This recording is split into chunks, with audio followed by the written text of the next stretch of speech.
Bonjour, morning brief du 15 juillet 2024. Alors, la bourse de Tunis se termine la semaine sur une note positive avec un Thule Index qui bat encore un nouveau sommet historique, qui touche un nouveau sommet historique à 9831,07 points.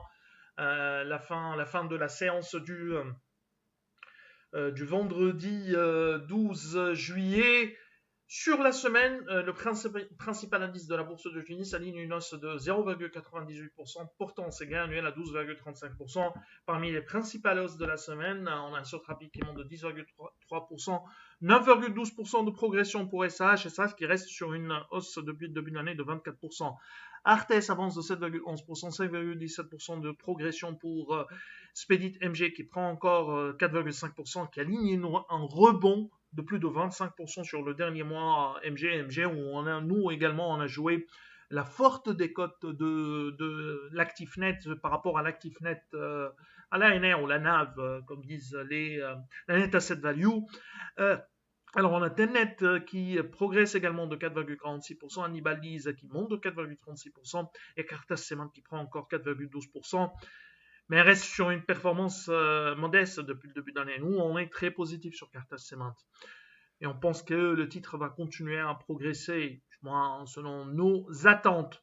Alors, pour ce qui est des principales baisses de la semaine, on a Tunis Ray qui recule de 4,11%, Naql abandonne 3,69%, STB qui dévise de 3,67%, BH Leasing perd 1,37%, 1,37% également de perte pour Assad qui reste encore ou qui n'a pas encore publié ses états financiers 2023.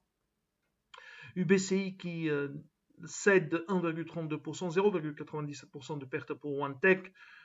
Et ATL qui dévise de 0,83%. On a les chiffres sur le balance commercial ou le déficit commercial fin juin 2024 qui se stabilise autour de 1,6 milliard de dinars déficit commercial mensuel. Sur ce premier semestre, le déficit commercial cumulé a baissé à 8,16 milliards de dinars contre 8 milliards 684 millions de dinars à fin juin 2023.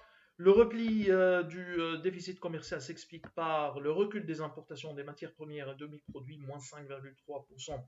Une baisse qui ne rassure pas en ce qui concerne la relance de l'économie tunisienne, notamment pour les activités industrielles.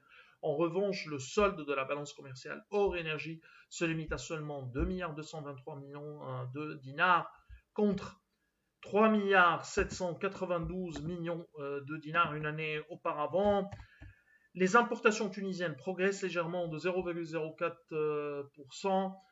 Les exportations alignent une hausse de 2,2% soutenues par le bon de vente en huile d'olive, 3 milliards 400 contre 1 milliard 813 millions de dinars à fin juin 2023. Un taux de couverture qui ressort en hausse de 160 points de base à 79,9% autour de 80%. Alors la bonne dynamique des ventes en huile d'olive a permis d'atténuer l'impact du repli des exportations des autres secteurs. D'ailleurs, on est sur une baisse des exportations hors huile d'olive de 3,1%, un impact qui serait important sur le déficit commercial, c'est-à-dire les exportateurs tunisiens, ça s'applique également aux grands exportateurs cotés, où on s'attend également à un deuxième trimestre qui n'est pas bon en ligne avec les chiffres publiés au premier trimestre 2024 par rapport aux exportations.